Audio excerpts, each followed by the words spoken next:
Pese al bloqueo de un juez federal en Estados Unidos a la orden de Donald Trump para declarar al Tren de Aragua como enemigo de guerra, el presidente Nayib Bukele confirmó la llegada de 238 miembros de la banda a El Salvador.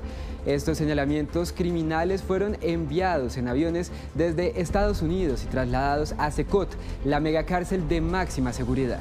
We want to get rid of Tren de Aragua gang members. They're terrorists too. The president designated them, asked me to designate, and I did, as a terrorist organization. We want to get rid of them as well. We don't want terrorists in America. I don't know how hard that is to understand. El Tren de Aragua dejó de ser un eco lejano de las cárceles venezolanas para convertirse en una supuesta amenaza de seguridad nacional en Estados Unidos. Designada como organización terrorista por la administración Trump, esta pandilla infiltrada en ciudades norteamericanas promovió un pacto sin precedentes con el presidente salvadoreño Nayib Bukele. De esa forma, Washington ordenó la deportación de más de 200 presuntos miembros de la organización y la Mara Salvatrucha hacia el Secot, la gigantesca prisión de máxima seguridad. Esta es la historia de ese brutal operativo y el rastro que dejó el Tren de Aragua en suelo estadounidense, una de las estructuras criminales más poderosas de toda Latinoamérica.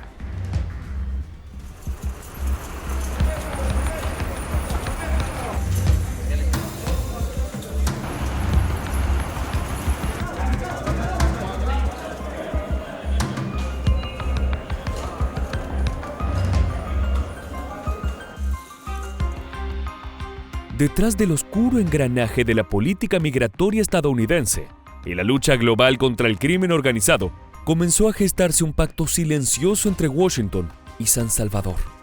Y en marzo de 2025 se hizo público. Estados Unidos había deportado a 261 presuntos pandilleros. El destino era el centro de confinamiento del terrorismo, más comúnmente conocido como el Secot, una mega cárcel creada por el presidente salvadoreño Nayib Bukele como símbolo y principal herramienta de su guerra frontal contra la delincuencia.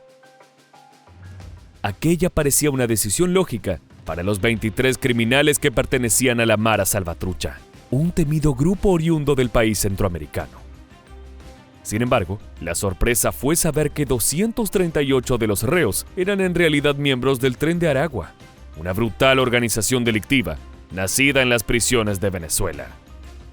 Sabemos que también advirtieron que había algunos miembros de la MS-13, pero se supone que la mayoría y toda la promoción y toda la propaganda es para decir que estás mandando a los del Tren de Aragua.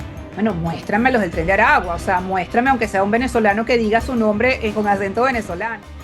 El arquitecto de todas estas acciones fue Donald Trump. Y es que el mandatario norteamericano, que está de regreso en la Casa Blanca, se encuentra decidido a hacer de la seguridad interna una bandera electoral. Es por esa razón que, para acelerar las expulsiones, sin pasar por los largos procesos judiciales habituales, invocó la Ley de Enemigos Extranjeros de 1798, una norma casi olvidada que habilita al Ejecutivo a detener y deportar a ciudadanos de otros países considerados peligrosos, sin necesidad de una orden judicial.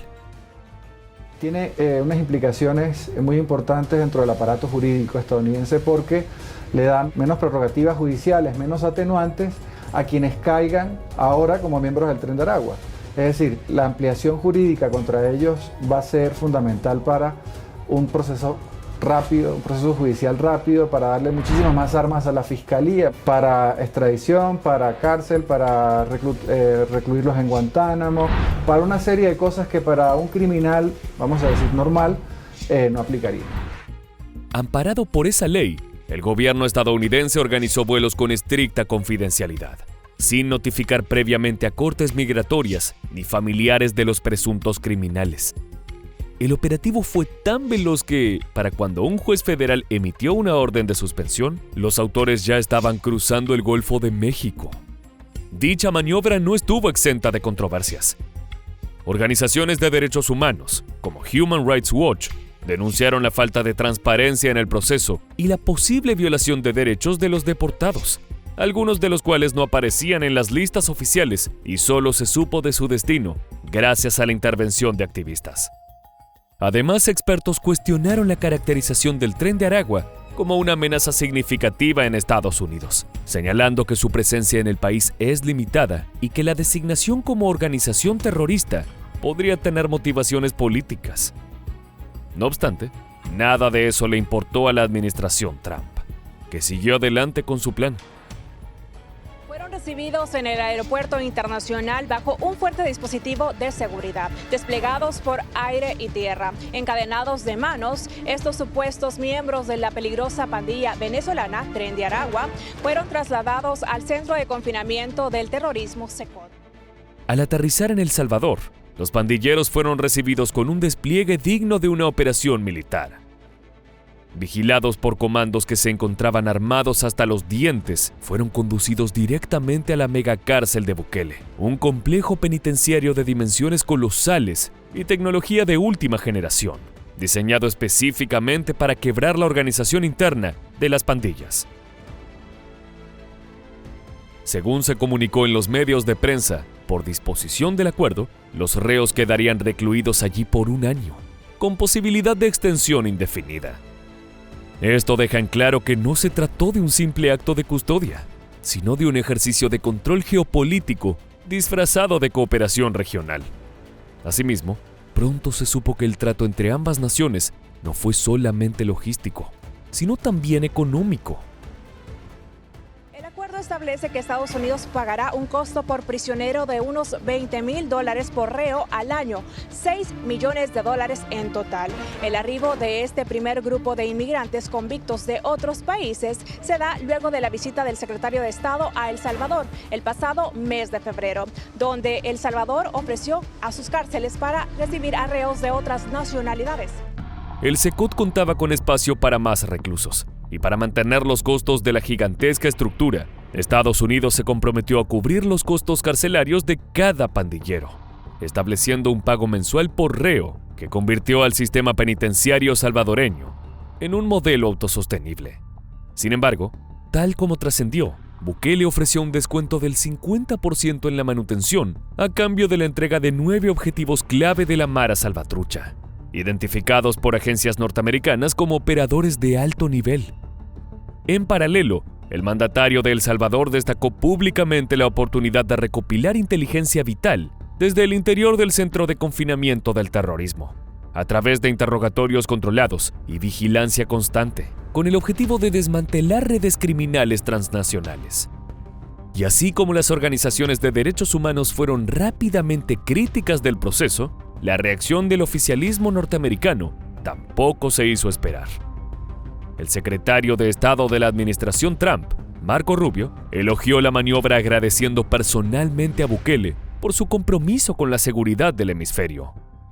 De esa forma, se consolidó una alianza sin precedentes. Estados Unidos tercerizaba parte de su política de seguridad interior, y El Salvador, a cambio de fondos y protagonismo internacional, se transformaba en el muro de contención de las pandillas más temidas del continente. El objetivo final se traduce en menos delitos y mayor temor dentro de las organizaciones criminales.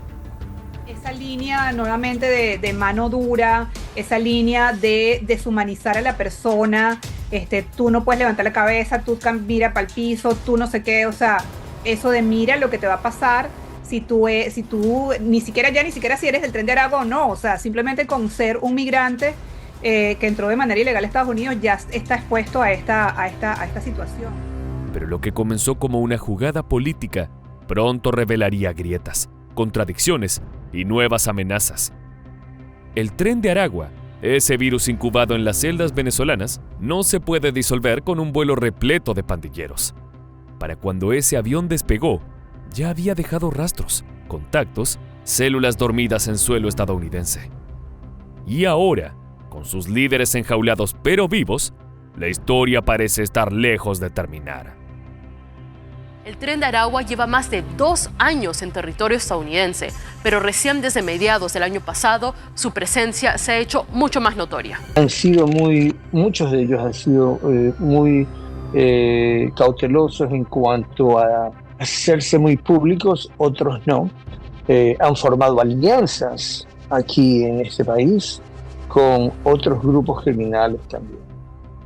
cuando los primeros rumores sobre la presencia del Tren de Aragua en Estados Unidos comenzaron a circular entre agencias de inteligencia, muchos lo tomaron como exageración o confusión mediática. ¿Cómo una pandilla nacida en las cárceles de Venezuela en 2014, forjada entre rejas y tortura, podía haberse expandido miles de kilómetros hasta Nueva York o Miami? Calles como esta de la ciudad de Nueva York, se cree que hay miembros del Tren de Aragua, los cuales algunos han sido arrestados por las autoridades de esta ciudad. No se ven, pero se habla de su presencia, lo cual crea incertidumbre entre los ciudadanos. La pregunta perduró y con el tiempo las evidencias se volvieron imposibles de ignorar. Lo que sonaba como una amenaza lejana había echado raíces silenciosas en barrios latinos del hemisferio norte. Estas bandas tratan de llegar especialmente a la gente latina para ejecutar o para hacer cobros de deudas o para ejecutar extorsiones o secuestros. Yo no creo que las autoridades federales tengan una cifra exacta, pero lo que sí sé es que están haciendo esfuerzos.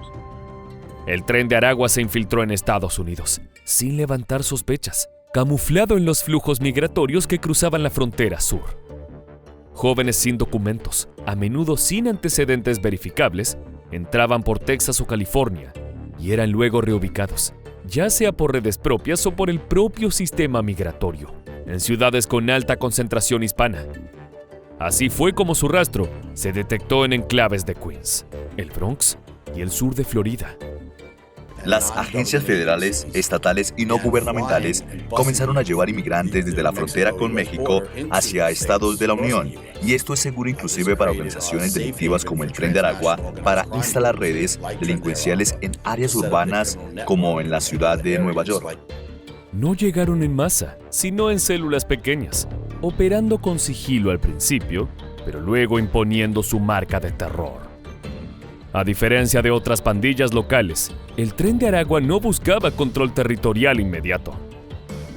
Su dominio se manifestaba en otra forma: control del miedo, extorsión a comerciantes latinos, cobros por protección, tráfico de cocaína y fentanilo en pequeñas dosis y asesinatos quirúrgicos contra quienes se negaban a pagar. Su violencia era inusual incluso para los estándares criminales estadounidenses. Cuerpos desmembrados, ejecuciones grabadas en video, amenazas a familiares en Venezuela para asegurar silencio en Estados Unidos. Su brutalidad tenía un sello importado que espantaba incluso a los viejos actores del crimen local. Lo que se notó fue una diferencia entre esos grupos y miembros del Tren de Aragua. Y el común denominador de todos estos crímenes similares fue la violencia con que se ejecutaban estos crímenes. Han habido personas que han sido torturadas, lo cual no es común ver en otros grupos criminales. En Miami, se aliaron con pandillas caribeñas. En Nueva York, operaban bajo el radar, usando nombres falsos y evitando la confrontación directa con mafias tradicionales. Se movían con inteligencia, replicando la estructura piramidal carcelaria que los había hecho temibles en Sudamérica. Buscan no solamente robar, pero también están dedicados al narcotráfico, están dedicados a la extorsión, se dedican a extorsionar a personas, se dedican a prestar sus servicios como sicarios. ¿Y a quiénes prestan estos servicios? A grupos que ya están aquí en Estados Unidos, pandillas, grupos criminales. Fue en ese contexto que Donald Trump decidió catalogar al Tren de Aragua como organización terrorista extranjera. No se trataba solo de una etiqueta política. Esa designación permitía a las agencias federales usar herramientas más agresivas en vigilancia, congelar activos, imponer sanciones a presuntos colaboradores y acelerar procesos judiciales. Pero la declaración también tenía un propósito estratégico. Al convertir al Tren de Aragua en un símbolo del caos fronterizo y del fracaso de políticas migratorias laxas, el presidente norteamericano reforzaba su narrativa de seguridad y orden. En su discurso, la pandilla se volvió sinónimo de infiltración, de la invasión extranjera que, según él, amenazaba a las familias estadounidenses. Y en esa construcción, los deportados al Secot eran la prueba material de que la amenaza era real.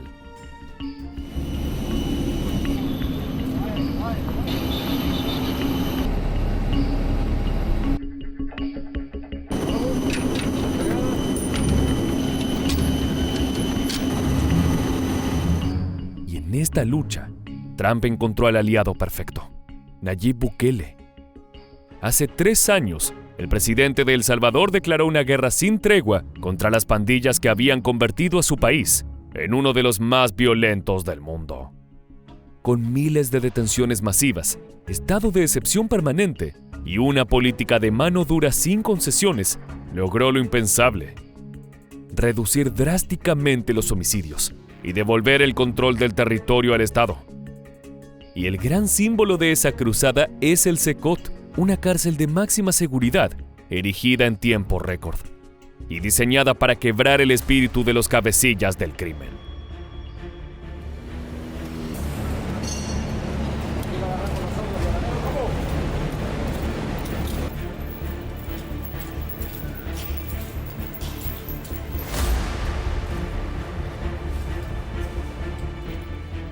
Es allí donde fueron confinados los 261 pandilleros deportados desde Estados Unidos. Su llegada, en vuelos nocturnos y bajo estrictas medidas de seguridad, fue tan coreografiada como intimidante. Escoltados por comandos encapuchados, encadenados de pies y manos, fueron ingresados al penal sin contacto con el exterior, con el objetivo de cortar toda posibilidad de reorganización criminal. Para Bukele, esta operación no solo refuerza su imagen internacional como el pacificador de América, sino que también lo posiciona como el nuevo custodio regional de la seguridad. En definitiva, las deportaciones masivas de pandilleros del Tren de Aragua y la Mara Salvatrucha marcaron un golpe simbólico y operativo al crimen transnacional. Nunca antes Estados Unidos había externalizado su política de seguridad con tanta contundencia, ni había recurrido a una figura extranjera como Nayib Bukele para administrar a sus enemigos internos. Ahora solo queda hacer una pregunta. ¿Este será el final de las pandillas? ¿O simplemente el inicio de una batalla mucho más grande?